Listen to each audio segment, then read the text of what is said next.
नमस्कार साथियों, स्वागत है आप सभी का हमारे खुराना क्लासेस यूट्यूब चैनल पर। और आपके लिए आज हम बात करेंगे वीएसटीसी फर्स्ट ईयर का जो गणित का पेपर है साथियों, उसमें यूनिट नंबर जो सेकंड है उसमें आपको आज शिक्षण विधियों के बारे में बताया जाएगा।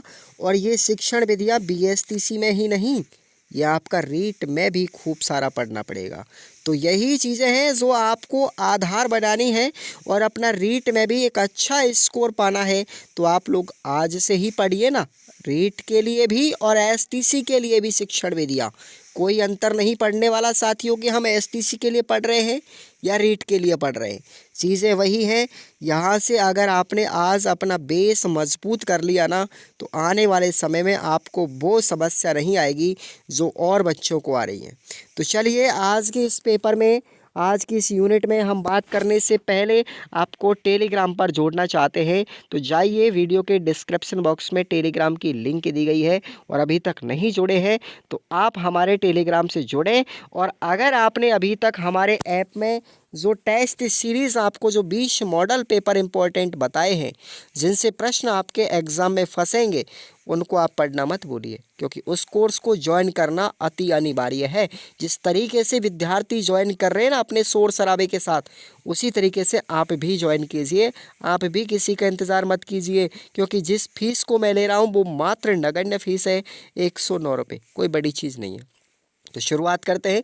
आज की इस क्लास में कुछ इंपॉर्टेंट चीज़ पढ़ेंगे। तो चलिए, आप वीडियो को लाइक कर दीजिए और सब्सक्राइब ज़रूर करना है साथियों। यहाँ पर आते हैं हम। सबसे पहले एक प्रश्न तो आपको रीट में ऐसा ही मिलेगा कि ज्योमेट्रीय जो आकृतियाँ होती है उनकी समस्याओं को हल करने के लिए, जो ज्योमेट्री वाली समस्या होती है, यानी ज्योमेट्री वाली जो आकृतियाँ होती हैं, उनको हल करने के लिए कौन सी विधि का प्रयोग करना पड़ता है। तो ये सवाल रीट में भी पूछा गया था, तो याद रखना आप लोग, विश्लेषण विधि होती है। वो कौन सी है? विश्लेषण विधि। नेक्स्ट क्वेश्चन अपना आता है, देखिए। अब आते हैं यहाँ पर, शिक्षण के सूत्र बड़े इंपॉर्टेंट है भाई। देखो, ज्ञात से अज्ञात की तरफ, ज्ञात से अज्ञात की तरफ कौन सी विधि चलती है? बताओ, कौन सी विधि चलती है? संश्लेषण विधि चलती है। कौन सी विधि चलती है? ज्ञात से अज्ञात की ओर। और यहाँ पर निगमन विधि भी तो चलती है कि नहीं चलती? बताओ, निगमन विधि भी तो चलती है। लेकिन जब दोनों विधियाँ दी जाती है ना, तो आपको संश्लेषण विधि करके आना है। हालांकि यहाँ पर जो किताब छापने वाला है ना, वो बंदा वाकई में पागल है, जिसने दोनों विधियों को लापे लिख दिया। या तो संश्लेषण ही देना चाहिए था या निगमन ही देना चाहिए था, एक ही देता तब जाके काम होता ना। इसलिए संश्लेषण विधि ज़्यादा प्रायोरिटी में रहेगी। किसी भी प्रमेय की उत्पत्ति, देखो अगला प्रश्न है कि किसी भी प्रमेय की उत्पत्ति या निर्णय की रचना किस विधि के द्वारा की जाती है? तो याद रखना भाई, कौन सी विधि है? विश्लेषण विधि ही है वो, ठीक है ना। देखो, आगे जब मैं कभी आपको रीट की क्लासें चलाऊंगा ना, जब एग्ज़ाम के बाद आपकी रीट की क्लास चलेंगी, तो आपके लिए रीट की शिक्षण विधियों को उंगलियों पर रटा दूंगा। एक भी ऐसी कोई शिक्षण विधि नहीं छोड़ूंगा, पुराने प्रश्नों को नहीं छोड़ूंगा जो अभी तक मैं पढ़ाऊंगा नहीं, सबको पढ़ाऊंगा। लेकिन थोड़ा सब्र रखिए यार, मैं भी मेहनत कर रहा हूँ, आप लोग भी मेहनत करेंगे। जिस विधि में नवीन नियम की स्थापना उदाहरणों के द्वारा की जाती है, वो विधि कौन सी है? आगमन विधि है। इसमें क्या होता है? इस विधि के अंतर्गत नियम स्थापित किए जाते हैं। ये विधि हमेशा उदाहरण से नियम की ओर चलती है, जबकि निगमन विधि कहाँ चलती है? इसका उल्टा कर लो आप, ये चलती है नियम से उदाहरण की ओर निगमन विधि, जबकि आगमन चलती है उदाहरण से नियम की ओर। नियमों की स्थापना, एक नई चीज़ की खोज की जाती है किसके अंदर? आगमन विधि के अंदर। तभी तो आगमन विधि एक मनोवैज्ञानिक विधि है ना, बाल केंद्रित विधि है ना, इसकी विशेषताएं हैं ये। तो याद रखना, जिस शिक्षण विधि में नियमों का सहारा लिया जाता है, और भाई नियम तो पहले ही बना दिए जाते हैं, उसके बाद उस चीज़ को सत्य किया जाता है, तो वो विधि कौन सी है? निगमन विधि है। आगमन का उल्टा हो जाता है, ठीक है ना। और निगमन विधि का उपयोग किसमें किया जाता है? सूत्रों का प्रयोग करके किया जाता है। जबकि सूत्रों की स्थापना करने के लिए कौन सी विधि काम में ली जाती है? आगमन विधि काम में ली जाती है। ये सब समझना, आप लोग पढ़ाएंगे आगे हम विस्तार से। जब आपके पर्दे खुल जाएंगे ना, मन के आंतरिक जब पर्दे खुलेंगे ना आपके साथियों, तो आपको कोई भी चिंता नहीं करना है। रीट की क्लासें इसी चैनल पर लगेंगी, सब लोग शोर शराबे के साथ पढ़ना, धूम धड़ाके के साथ करना तैयारी। तो रेखा गणित की किसी साध्य या किसी भी थ्योरम जिसको बोलते हैं, थ्योरम का हल ज्ञात करने के लिए कौन सी विधि काम में आती है? भैया दोनों ही विधि काम में आती है, निगमन भी आती है और आगमन भी आती है। ठीक है, चलिए अगले प्रश्न की ओर। सामान्य से विशिष्ट की ओर निगमन विधि में सिद्धांत लागू होता है। कौन सा शिक्षण सूत्र है ये? सामान्य से विशिष्ट की ओर निगमन विधि में, जबकि बात करें विशिष्ट से सामान्य तो आगमन विधि में, उल्टा हो जाएगा। ठीक है, चलिए अगले प्रश्न पर आते हैं। तो ऐसे सवाल है भैया, ये बहुत है, इनकी कोई परवाह नहीं करनी है। खेल विधि, अब देखो यहाँ पर आइए, व्यवहारवाद के जनक कौन है बताओ? व्यवहारवाद के जनक है वॉटसन और स्किनर। कौन है? वॉटसन और स्किनर। अगर पूछा जाए प्रकृतिवाद के जनक कौन है, तो अरस्तु और प्लेटो। ये प्रकृतिवादी हैं और वॉटसन और स्किनर कौन है? व्यवहारवादी है। ध्यान रखना, ये प्रश्न अभी हाल ही में रीट में पूछा गया था भाई, कि वृत्त का क्षेत्रफल ज्ञात करने के लिए कौन सी सबसे विधि उचित रहेगी? कौन सी विधि उचित रहेगी? यहाँ पे तो दे रखा है इन्होंने निगमन विधि। निगमन विधि है यहाँ पर अकॉर्डिंग टू एसटीसी, लेकिन मुझे ये गलत लगता है साथियों, मुझे ये गलत लगता है। और आप मुझे कमेंट करके बताएंगे, इस वीडियो में मैं कमेंट करके बताऊंगा कि वृत्त का क्षेत्रफल ज्ञात करने के लिए कौन सी विधि काम में ली जाती है। बताओ जल्दी से, कोई बता सकता है? तो मैं आपको इसका आंसर पिन कर दूंगा, इस वीडियो के कमेंट में मैं आपको पिन कर दूंगा कि वृत्त का क्षेत्रफल निकालने के लिए कौन सी विधि उत्तम है। हालांकि एसटीसी में निगमन विधि मान रखा है, ये गलत है। आरपीएससी बोर्ड ने और आरबीएससी बोर्ड ने इसको अलग माना था, अभी आया था हाल ही रीट 2021 में। मुझे एक एक प्रश्न बारीकी से याद है। जिस तरीके से मैं आज आपको पढ़ा रहा हूँ ना, ये समस्या आपको आगे नहीं आएंगी, चिंता मत करना आप लोग, ठीक है ना। चलिए अगले बात करते हैं। गणित शिक्षण के संदर्भ में व्यवहारवादी उपागम का केंद्र बिंदु कौन सा है? तो देखो व्यवहारवादी जो थे ना, वो मनोवैज्ञानिक हमेशा कौन सी बात करते थे? व्यवहारवादी। व्यवहारवादी बात करते थे कौन सी? व्यवहारवादी। तो केंद्र बिंदु किसको मानते थे? बता दो आप लोग ला, फटाफट बताओ। विद्यार्थी को मानते थे। यहाँ पर भी लोचा है, इस प्रश्न में यहाँ पर भी लोचा है, और यहाँ पर शायद मेरे हिसाब से इन्होंने शिक्षक मान रखा है, जबकि व्यवहारवादी उपागम में तो विद्यार्थी होता है, क्योंकि व्यवहारवादी मानते थे कि विद्यार्थी स्वयं करके सीखे, लर्निंग बाय डूइंग। आप लोगों ने सुना होगा किलपैट्रिक की जो प्रयोजना विधि है मेरे साथियों, उसके अंतर्गत देखो, आप कंफ्यूजन मत होना, यहाँ पे इस सीरीज में बहुत सारी चीज़ें गलतियाँ मिल रही हैं। आप लोग कमेंट करेंगे, बार बार ऑब्जेक्शन लेंगे कि साहब आप गलत बता रहे हो। मैं गलत नहीं बता रहा, मैं जो पढ़ के आया हूँ ना, वो चीज़ें मुझे अनुभव है, जितना मैंने पढ़ा है वो चीज़ें करेक्ट निकलेंगी आपको। व्यवहारवादी उपागम, व्यवहारवादी मानते थे बच्चे को बाल केंद्रित बनाते थे, बाल केंद्रित पाठ्यक्रम पर जोर देते थे, इसलिए विद्यार्थी होना चाहिए। यहाँ पर राइट आंसर है ये, आरपीएससी या आरबीएससी बोर्ड के अनुसार करेक्ट माना था उन्होंने ये, ठीक है ना, इसलिए।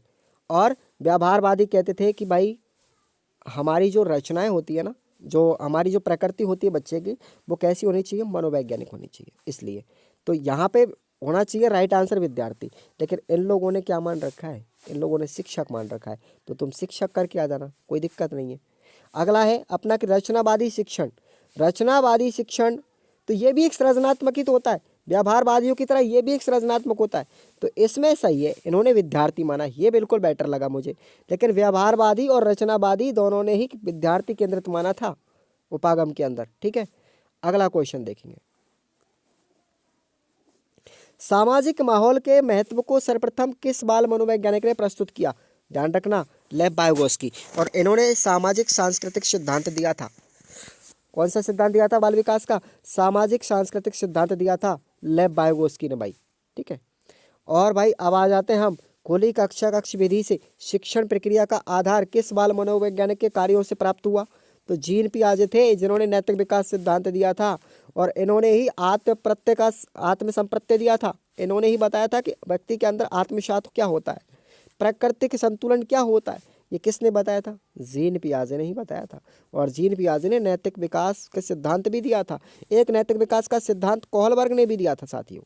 तो ये थोड़ा सा जो आपको मैं चीज़ें एक्स्ट्रा बता रहा हूँ ना, ये हालांकि आपके काम की है, फिर भी आप लोग 1 महीने बाद ही तुरंत पढ़ेंगे इस चीज़ को, इसलिए। यथार्थवादी गणित की शिक्षा मूलतः किस राष्ट्र में विकसित हुई? नीदरलैंड के अंदर हुई। कहाँ पर हुई? नीदरलैंड। अच्छा क्वेश्चन है। अगला प्रश्न देखिए, अगला प्रश्न है, आरएमई किस प्रकार की अधिगम प्रक्रिया है? ये बाल केंद्रित अभिक्रिया है, ठीक है ना। ये बाल केंद्रित शिक्षा पर जोर देती थी। और पाठ योजना की मुख्य भूमिका किसके लिए होती है? एक शिक्षक के लिए होती है। कौन करता है पाठ योजना का निर्माण? शिक्षक करता है। अब देखते हैं आगे हम। पाठ योजना में पूर्व ज्ञान पर आधारित बिंदु कौन सा है बताओ? पूर्व ज्ञान पर आधारित है प्रस्तावना। कौन सा है? प्रस्तावना। नेक्स्ट क्वेश्चन अपना देखिए, ये प्रश्न अच्छा है। प्रस्तावना का मूल आधार क्या होता है? पूर्व ज्ञान। क्या होता है? पूर्व ज्ञान। और किसी भी पाठ योजना का मूल आधार पूछा जाए, पाठ योजना का पहला बिंदु अगर पूछा जाता है तो वो कौन सा बताओ?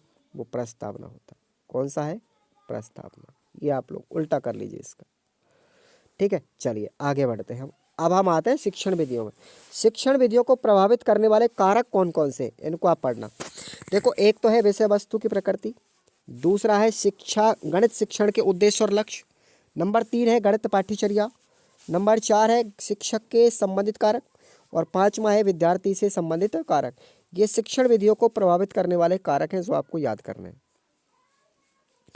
अब आइए हम थोड़े बड़े प्रश्नों की तरफ बढ़ते हैं साथियों। यहाँ पर आ जाते हैं। पियाजे के अनुसार, ठीक है ना, पियाजे के अनुसार संख्याओं का ज्ञान किन स्तरों पर होता है? तो इम्पोर्टेंट सवाल है, दोबारा आ सकता है। 3 स्तरों पर होता है। पहला बताया था उन्होंने ऑडिशन यानी क्रमिकता के आधार पर, क्रमिकता के स्तर। दूसरा है कोऑर्डिनेशन यानी सह संबंध स्तर, और तीसरा है कंजर्वेशन यानी संरक्षण का स्तर। और इम्पोर्टेंट सवाल है, याद रखना। नेक्स्ट क्वेश्चन है वाइगोत्स्की के सिद्धांत के मुख्य तथ्य। और वाइगोत्स्की ने जो सवाल दिया था वो दिया था सिद्धांत है सामाजिक सांस्कृतिक सिद्धांत। और इन्होंने बताया कि संज्ञानात्मक विकास सामाजिक अंतक्रिया से उपजता है। और दूसरा फैक्ट बताया था कि हमारी समझ की प्रक्रिया सांस्कृतिक संदर्भ में और साझी समझ के तहत होती है, ठीक है, याद रखना। अगला प्रश्न देखेंगे आप लोग। थोड़े बड़े प्रश्नों की तरफ आते हैं हम। अधिगम प्रक्रिया के चुनाव में ध्यान देने योग्य बातें कौन सी हैं? तो अधिगम प्रक्रिया में एक तो पूर्व ज्ञान पर आधारित होना चाहिए। समय का चुनाव करते समय समय भी ध्यान रखना चाहिए। उपलब्ध संकलित जो वस्तुएं हैं या शिक्षण अधिगम सामग्री है उसका ध्यान रखना चाहिए। उद्देश्यों की प्राप्ति में ये भी सहायक होना चाहिए। और चुनाव बालकों के द्वारा ही होना चाहिए ताकि बालक अधिक क्रियाशील बन सके। नेक्स्ट है, देखिए,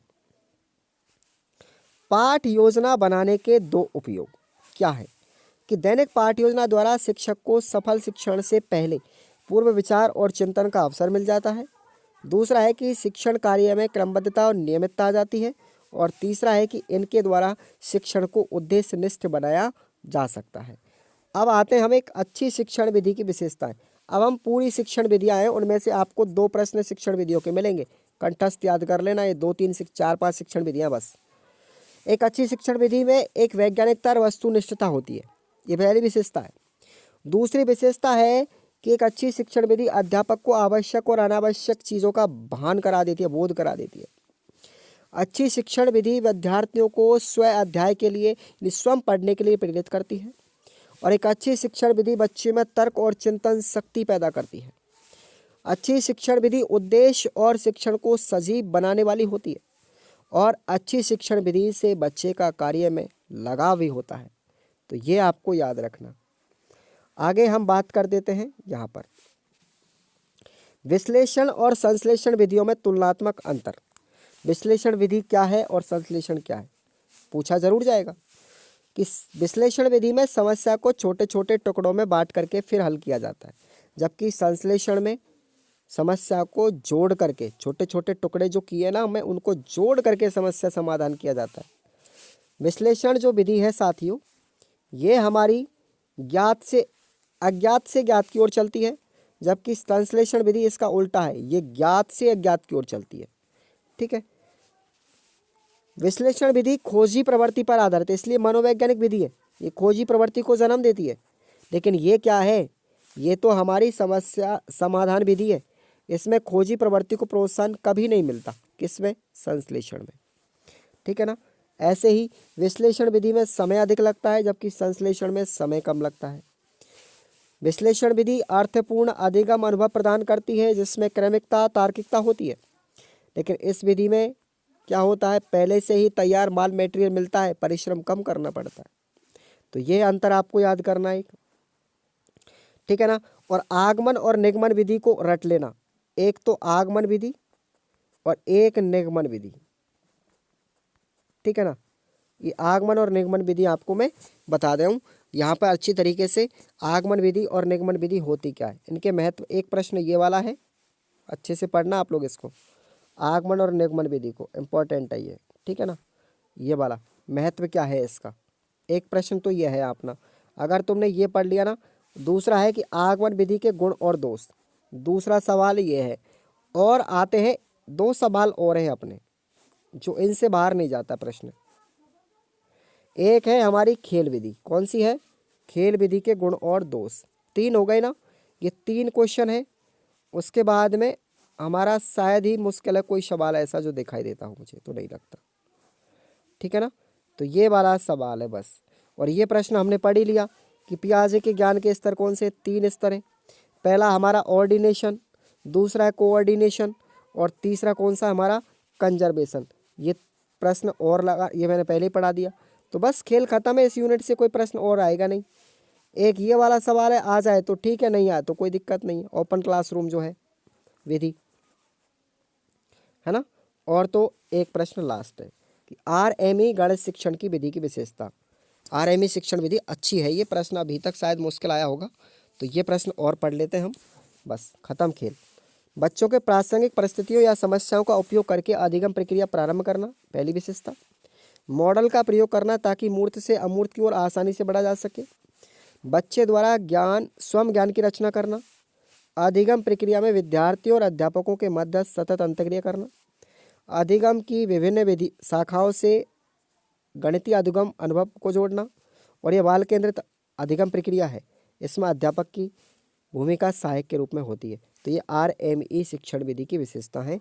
बस आपको अगर बात करें निबंधात्मक प्रश्नों की ना, तो निबंधात्मक प्रश्न आप मत पढ़ना, भले ही इसमें से छोटे ही प्रश्न आ जाएंगे, कोई चिंता वाली बात नहीं है ऐसी, है ना। एक प्रश्न और है अपना ये वाला, सीखना यानी प्रोग्रामिंग मॉडल, बस खत्म खेल। एक प्रोग्रामिंग मॉडल और है ये, और ये प्रश्न पूछा जा सकता है, 99% चांस हैं इसके, इस सवाल के। तो थोड़ा इसको भी एक बार आप जोड़ के चले जाना अपने माइंड में, और अब मत पढ़ना, इसके नीचे कोई सवाल है ही नहीं ऐसा, बस फिर तो निबंधात्मक सवाल आ जाते हैं अपने। और निबंधात्मक प्रश्न अगर इसमें से 2 बनते हैं, और मैंने दोनों ही इंपॉर्टेंट क्वेश्चनों को अपने मॉडल पेपरों में करवाया है, उन दोनों को आप रट के चले जाना बस। बड़ा प्रश्न अगर आएगा तो वो वाला मैंने दोनों लिख दिया, उनमें से एक आ जाएगा।